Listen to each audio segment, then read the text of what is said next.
ओम शांति। भोजन मनुष्य के जीवन का एक अभिन्न अंग है। भोजन के लिए ही मनुष्य कमाता है, मेहनत करता है।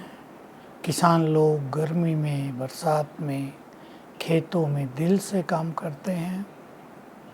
भोजन क्योंकि हमारे पेट में जाता है। और जैसे कहावत है, जैसा अन्न वैसा मन, और फिर जैसा मन वैसा अन्न, एक दूसरे का इफेक्ट एक दूसरे पर पड़ता है। भोजन पेट में गया, उसे रस, शक्तियाँ, अनेक तत्व, अच्छे रस बनते हैं जो देह को पोषण देते हैं। तो हम सभी ध्यान रखें, हम कैसा भोजन खाते हैं। देह को पोषण मिलने वाला या इतना गरिष्ठ कि देह की शक्तियाँ भी खींचने वाला, ये इम्पोर्टेंट चीज़ है। पाचक तत्व यदि हमारे शरीर में नहीं बन रहे हैं, पेट भारी होगा, बुद्धि भारी होगी, सुस्ती आएगी, कई बुरे लक्षण आपको जीवन से दिखाई देंगे। इसलिए भोजन सुपाच्य और सात्विक होना चाहिए। विशेष रूप से जो सनातन धर्म से जुड़े हुए हैं, उनका भोजन तो सात्विक होना ही चाहिए। जो अपने को हिंदू कहलाते हैं, चाहे वो किसी भी संप्रदाय के हों, उनका भोजन सात्विक, बहुत हल्का, सुपाच्य होना ही चाहिए। तो हमें इस पे ध्यान देना है। हम क्या खाते हैं, क्या हमें नहीं खाना चाहिए, मोस्ट इम्पोर्टेंट चीज़ है।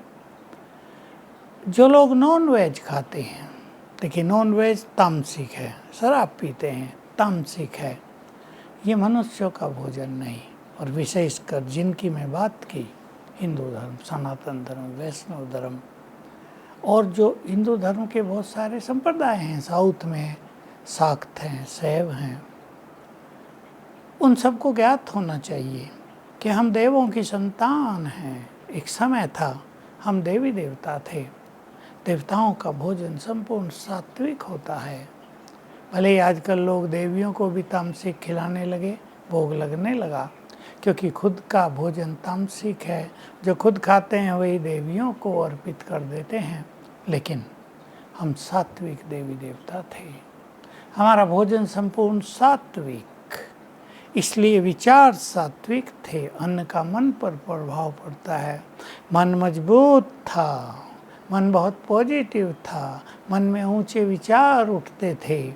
अब भोजन तामसिक हो गया है, मन दूषित हो गया, मन में हिंसक विचार उठते हैं, दूसरों को कष्ट देने के, धोखा देने के विचार उठते हैं, खुद भी परेशान होते हैं, दूसरों को भी परेशानी पैदा करते हैं। इसलिए आओ हम संकल्प करें, देवों की संतान हम सात्विक बने, तब हमारी आध्यात्मिक उन्नति होगी। ओम शांति।